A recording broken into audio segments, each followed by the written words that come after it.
अचानक से कोई कैंप रखकर किसी चीज के बारे में बताना ये ठीक बात नहीं है। हम लोग की गलती है कि के आसपास तक सिंचित जमीन का रेट है तो 12.5 लाख रुपए हम लोग हेक्टेयर प्रस्तावित किए हैं और अब तक का ये सबसे बड़ा अमाउंट है जो प्रति हेक्टेयर की दर से दिया जाना है। उसके साथ साथ मकान, दुकान, बाउंड्री और माननीय उच्च न्यायालय में भी भार्गव जी और आप लोगों ने याचिका लगाई हुई है, उसका निराकरण नहीं होगा तब तक ये योजना प्रारंभ नहीं होगी। एक चीज।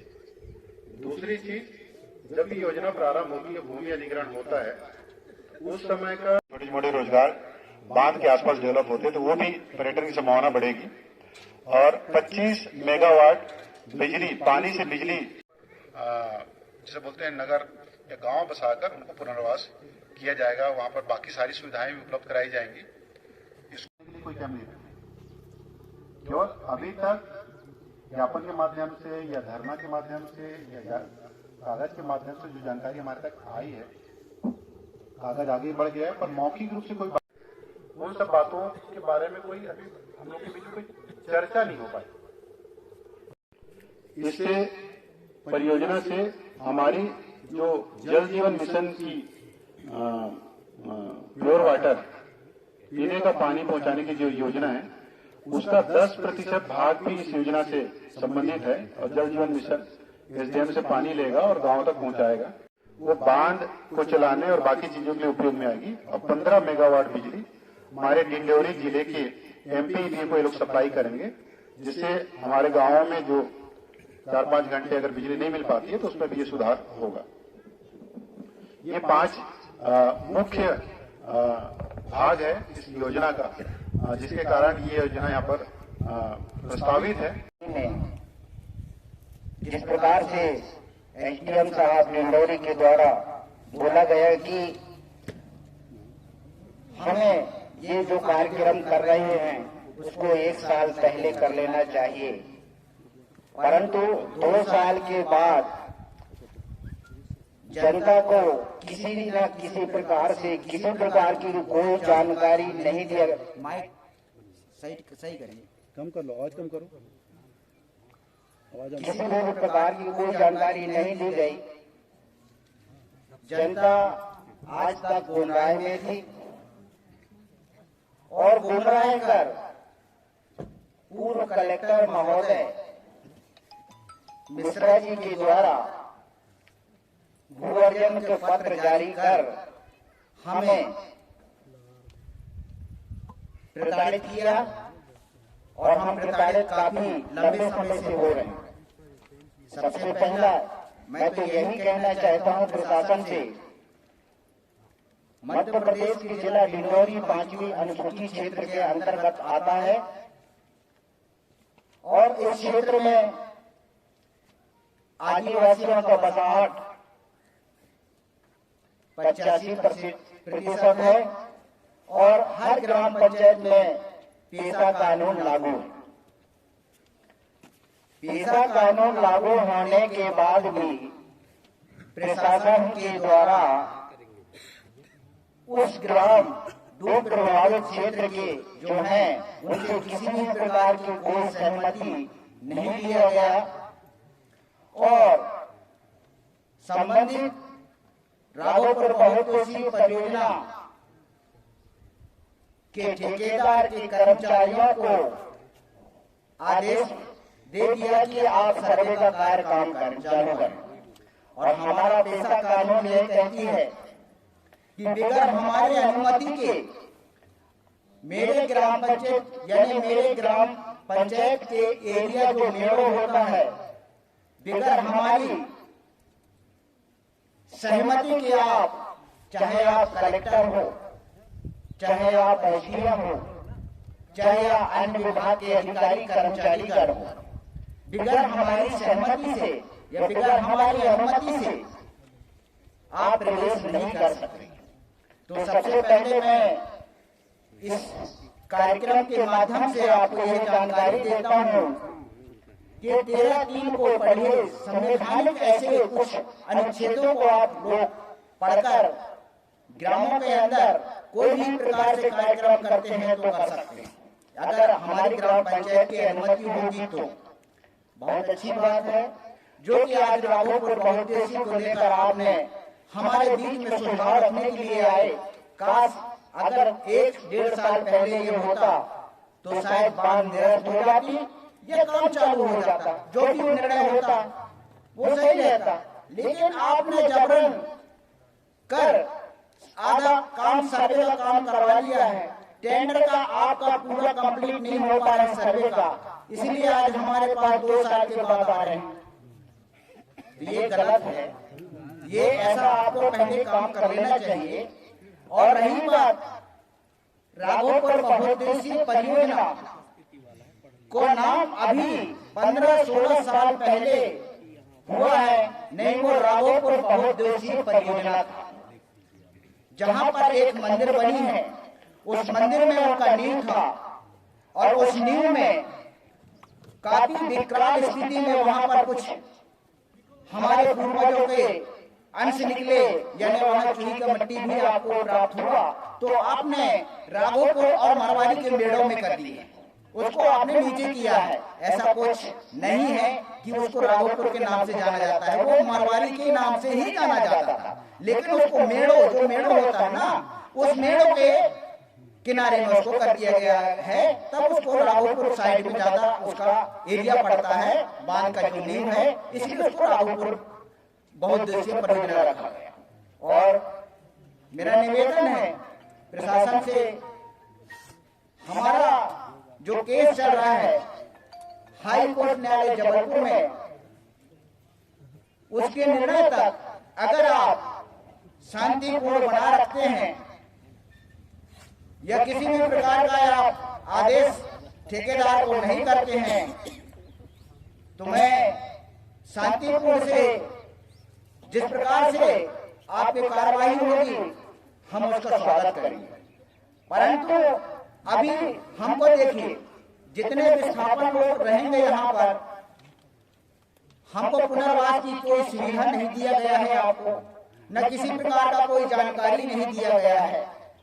अगर हम इस धरती माता को अगर हम छोड़कर जाएंगे, आज हमारी ये स्थिति है, आज हम रो रहे हैं, और जिस दिन हम छोड़ के इस धरती माता को जाएंगे तो हमारी क्या स्थिति परिस्थितियां गुजरेंगी और हमारे आने वाले भविष्य का क्या होगा।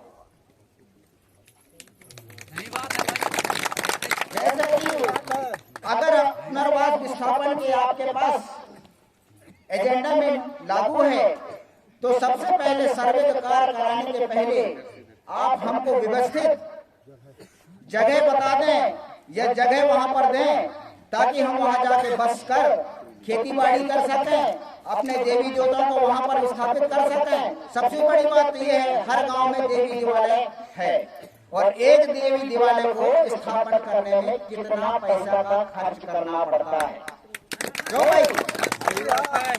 तो ये तमाम चीजें हैं, हमारी व्यवस्थाएं वो आप ना बिगाड़ें। मैं आपसे निवेदन करना चाहता हूँ, हम अच्छे हैं, सुरक्षित हैं, सही हैं, और राघोपुरी डिंडौरी जिला 7 परियोजनाओं से प्रभावित हो रही है। क्यों अध्यक्ष साहब? 7 परियोजनाओं से डिंडौरी जिला प्रभावित हो रही है। क्या डिंडौरी जिला से ही पानी पहुंचाया जाएगा क्या अन्य जिलों में, अन्य राज्यों में? भाई अगर आप कह रहे हो कि पानी नहीं है, तो डिंडौरी जिला में 7 बांध परियोजना बांधने की क्या जरूरत है आपको? एक बांध बांधिए आप, छोटे स्तर पर देख लीजिए आप, डैम करके। तो ये बड़ी बांध के यहाँ के आदिवासियों को उजाड़ने का एक साजिश, मैं समझता हूँ ये साजिश हो सकता है। तो मेरा निवेदन है, हमने माननीय उच्च न्यायालय हाई कोर्ट में लगाया है, जब तक आप किसी भी प्रकार के बांध से संबंधित कोई कार्य न करवाएं, क्योंकि मैं एसडीएम साहब मैं आपको बता दूं, इस गांव में मेरे को 22 साल होते है, और मेरा जन्मभूमि चौड़ा है, और मेरा गांव और मेरा घर यही है। आप कहेंगे कि आप इस गांव के नहीं हो, परंतु मैं इस गांव का भी हूँ, इसीलिए यहाँ पर भी हमारी जमीन है। और मेरा निवेदन है, बांध से संबंधित किसी भी प्रकार का कार्य न कराएं। उच्च न्यायालय का जो निर्देश आदेश आएगा हम उसका पालन करेंगे। धन्यवाद नॉर्मा जी। आग्रह भी था। माननीय उच्च न्यायालय में ये प्रकरण विचाराधीन है, वहाँ का जो भी आदेश होगा उसका हम लोग प्रशासन हम लोग पालन करेंगे। आप और हम लोग अभी जो हमारे ग्राम खामीमाल में ये जागरूकता कैंप मरवारी राघोपुर बांध से संबंधित यहाँ पे प्रशासन और हमारे बीच में चर्चाएं हो रही हैं। इसमें आप हम सबको सोच समझकर विचार विमर्श एक दूसरे के सुनेंगे, जानेंगे, तब हम कोई भी काम को करेंगे। वैसे मरवारी राघोपुर बांध से 52 गांव प्रभावित हो रहे हैं, जिसमें 18,000 हेक्टेयर भूमि सींचने की बात आती है और वहीं पर 1700 हेक्टेयर भूमि डूब में जाती है। तो इसमें जिन भाइयों से जमीन जा रहा है और जो नर्मदा किनारे से लगे हुए सिर्फ सारी जमीन है, इन जमीनों में ही हमारे इन गांवों का निस्तार होता है और वहीं से हमको अधिक उपजाऊ प्राप्त होता है, जिससे कि वहाँ की मिट्टी एक कहा जाए सोना है। तो हम ये चाहते हैं कि जिस भाई का जमीन फंस रहा है उन जमीनों की हाल अभी से बेहाल है, क्योंकि हम समाज में बैठते रहते हैं, हमेशा जाते रहते हैं। साहब के पास भी हमने कई बार गए हैं, कई बार आवेदन भी किए हैं और हाई कोर्ट में भी लगाए हैं और हम सब मिलजुल करके इस काम का निष्कर्ष निकालें कि हमारे रोकने से हमारे गांव तो प्रभावित नहीं हो रहा है या जो विकास हो रहा है वो विकास न हो जाए। ऐसा हम आप सबके बीच में इन बातों को रखने के लिए यहाँ पर विद्यमान है और चाहते हैं कि जैसे यहाँ से लोग प्रभावित होंगे तो उनको पुनर्वास की व्यवस्था किया जाएगा। परंतु पुनर्वास का व्यवस्था तो किया जाएगा, लेकिन उतना जमीन नहीं मिल पाएगा जितना कि आपका जमीन जाएगा। और दूसरी जगह जब यहाँ से आप जाएंगे, विस्थापन में जाएंगे, तो 12 लाख में 2.5 हेक्टेयर जमीन, एकड़ जमीन आपका जाएगा। 12 लाख में आप 2.5 एकड़ जमीन बाहर खरीद भी नहीं पाएंगे। दूसरी चीज, हमारे गांव में रूढ़ी प्रथा शासन 5वीं अनुसूचित क्षेत्र में रूढ़ी प्रथा शासन चलता है। यहाँ सरकार की शासन नहीं चलती, यहाँ पर सरकार की शासन नहीं चलती, यहाँ रूढ़ी प्रथा परंपरागत शासन चलता है कि आपके सहमति के बगैर आपके गांव में कोई भी कार्य को या कोई भी व्यक्ति, कोई भी बाहरी व्यक्ति एक कंकड़ भी नहीं उठा सकता, क्योंकि वो संपत्ति आपकी है। आदिवासी समाज सदा से इस जल जमन जंगल जमीन का संरक्षण संवर्धन करने के लिए और प्रकृति से संबंधित वो जंगलों में निवास करते हुए वहाँ के कण बूंद पर खाते हुए और वो खेती बाड़ी करके अपने जीवन यापन करता है।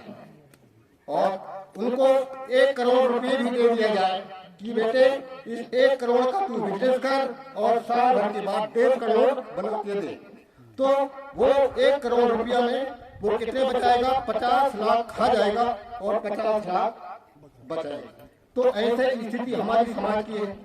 इनको पैसा भी मिल जाएगा तो ये पैसा का सदुपयोग नहीं कर सकता है और उस जमीन से हमारी पीढ़ी दर पीढ़ी बात जमीन की नहीं है।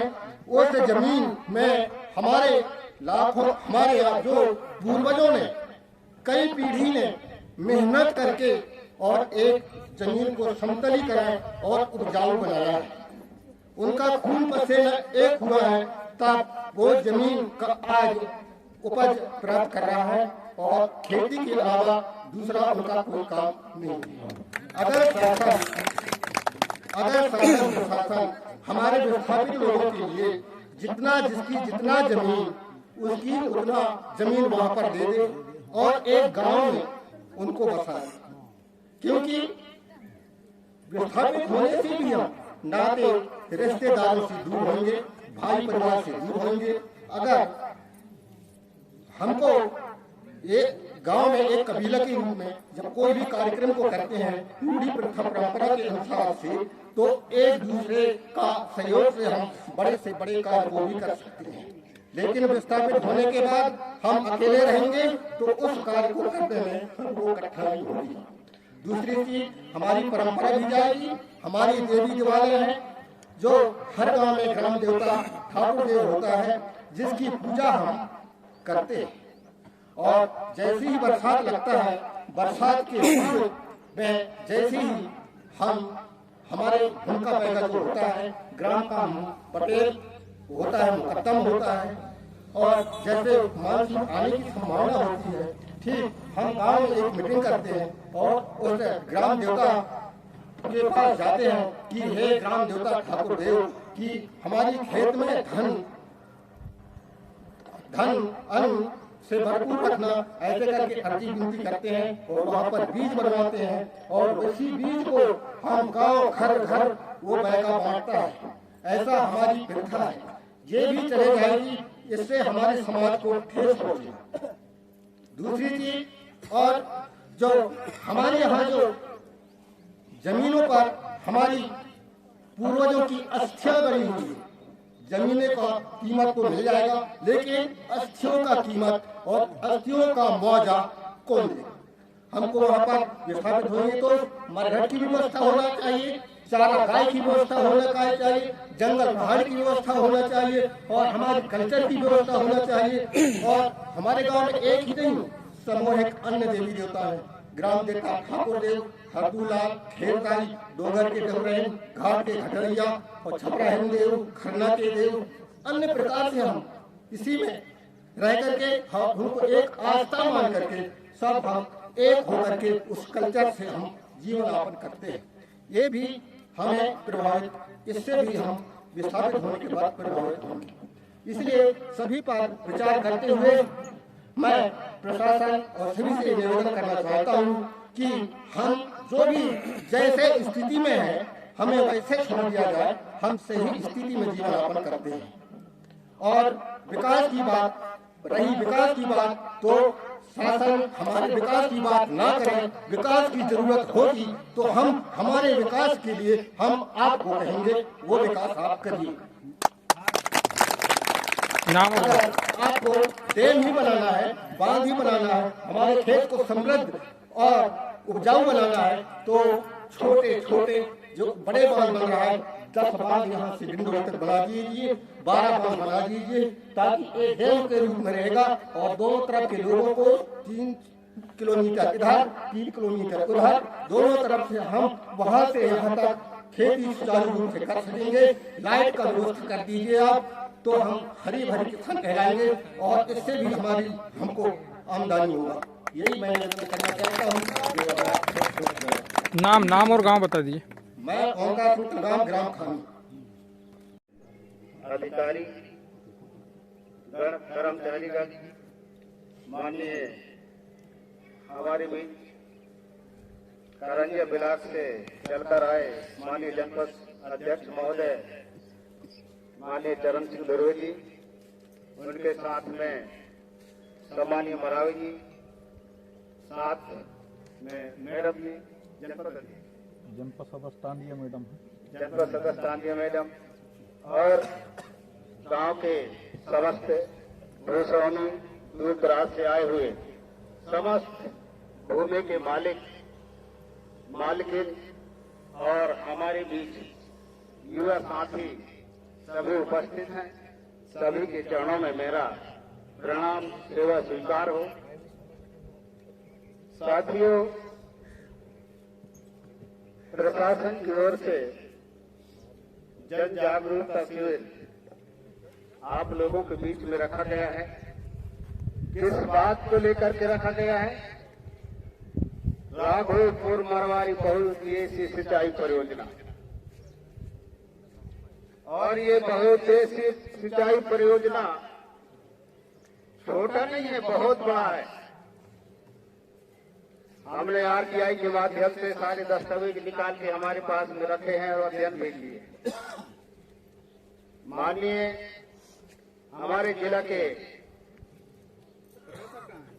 वरिष्ठ पद में बैठे माननीय एसडीएम साहब से मैं चाहूंगा कि ये बांध वाले जितने भी संबंधित अधिकारी हैं, ये पारदर्शी रूप में आज तक क्यों नहीं हमारी जनता को बताए।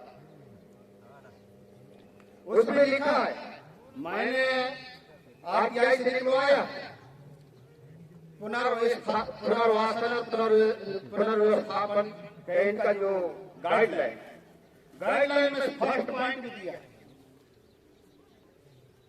सर आपके पास में होगा तो देख लीजिएगा। फर्स्ट पॉइंट में क्या उसमें दिया है मैनुअल में, भू अर्जन पुनर्वास और पुनर्व्यवस्थापन में उचित वृद्धि कर और पारदर्शिता अधिनियम 2013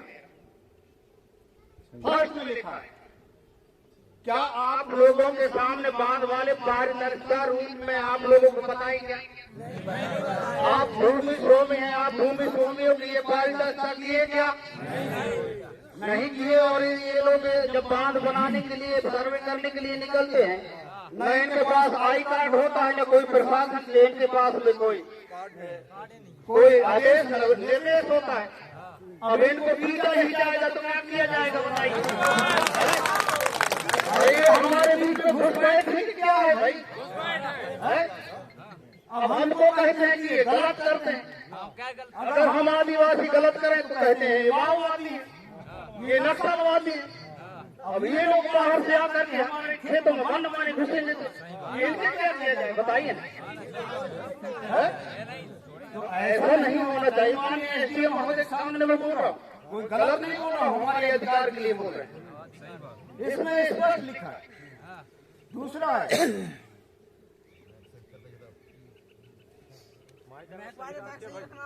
उसी उन नियमावली में लिखा है पॉइंट 40 में, मतलब पैराग्राफ 40 में स्पष्ट लिखा है कि अनुसूचित जनजाति, अनुसूचित जाति या अनुसूचित जनजाति क्षेत्र में बांध नहीं बनाए जाएंगे या भूमि अधिग्रहण नहीं किया जाएगा। अभी हमारे पास में, आपके पास में, बांध वाले के पास में तो दिखाइए ना भाई, एडीएम महोदय को दिखाइए, दिखाओ। अगर मैं गलत बोलता हूँ तो उनका नियमावली में देखिए, पढ़िए, उसको पारदर्शिता रूप में। और दूसरा बात उसी में लिखा है, पैराग्राफ 41 में ही लिखा है, मैं पहले भी बोल चुका हूँ कि उसमें नीचे भी लिखा है कि बिना भूमि स्वामी के अधिकार से, बिना भूमि स्वामी के आदेश से, बिना उनके सहमति से अनुसूचित जनजाति क्षेत्र में बिना ग्राम सभा की सहमति से वहां पर किसी भी प्रकार से निर्माण कार्य नहीं किया। फिर मनमाना क्यों किया जाता है? हम प्रशासन के सामने बोल रहे हैं, हम माननीय एसडीएम साहब के सामने बोल रहे हैं, भाई इन व्यवस्थाओं को ठीक कराइए ना। हम किसको बोलेंगे? हम आप ही तो बोलेंगे, हमारी मुखिया हैं, सम्मानित पद में बैठे हैं, आप पुलिस प्रशासन के लाइन ऑर्डर संभालने वाले हैं। अगर हम गलत करेंगे तो कल डंडा बसवाएंगे आप। अब ये लोग गलत करते हैं तो कौन डंडा बसवाएगा? मानिए हम एसडीएम साहब से बोलते हैं, हमारी दुख है, हम डूब रहे हैं, हमारे लोग विस्थापित हो रहे हैं, हमारी संस्कृति विस्थापित होगी, हमारे देवी वाला संस्कृति विस्थापित होगी। पूर्व वक्ताओं ने बता ही दिया है, हमारे एक किसान के पास 1 बैल 2 बैल से लेकर 20 भैंस, बड़ा भैंस सब थी, उसके चारा खाने की व्यवस्था भी होनी चाहिए। मरघट खाना की जो छेरी रखने के लिए हमारे पास में छेरी है, मुर्गी है, कुकरी है, हमारे सारे जीव जंतु हमारे विस्थापित होंगे, वो कहाँ जाएंगे? उनकी भी व्यवस्था होनी चाहिए। माननीय एसडीएम महोदय से मेरा निवेदन है, मैं लड़ना ही है, उसका क्षमा करें। हम बात रख रहे हैं, हमको 12.5 लाख रुपया हेक्टेयर मंजूर नहीं है भाई, 12.5 लाख रुपया हेक्टेयर लेंगे। माननीय एसडीएम महोदय जी, 12.5 लाख रुपया आप हेक्टेयर लेंगे, उसमें हेक्टेयर की बात, एकड़ में कितने आएंगे भैया? 2.5 एकड़ में 1 हेक्टेयर जी। तो मैं इसी बात को लेकर के माननीय एसडीएम महोदय, जमीन का कीमत आप सहायपुर में पता कर लीजिए, रोड लाइन में कहीं भी पता कर लीजिए, मैं पता किया सहायपुर में। बोले भैया आप लोग क्षेत्र वाले हैं, आप लोगों को मुआवजा मिल जाएगा, तो मेरा प्लाट खाली है। मैं कहा कैसे दोगे साहब? तो कहे 2,20,000 लीटर डीजल दूंगा। जब हम यहाँ टूब में हम 12 लाख रुपए हेक्टर लेके वो डिसमिल में हमको 2,20,000 का डिसमिल देगा। ये बताइए कि हमको उतना जमीन कहाँ मिलेगा मानिए। हमको इतना गैया भैंसों को चराने के लिए भी जगह होना चाहिए, हमारा निस्तारी का भी जगह होना चाहिए, देवस्थानों का भी जगह होना चाहिए, मरघट खानों की भी जगह होना चाहिए, सारी चीजों का व्यवस्था होना चाहिए।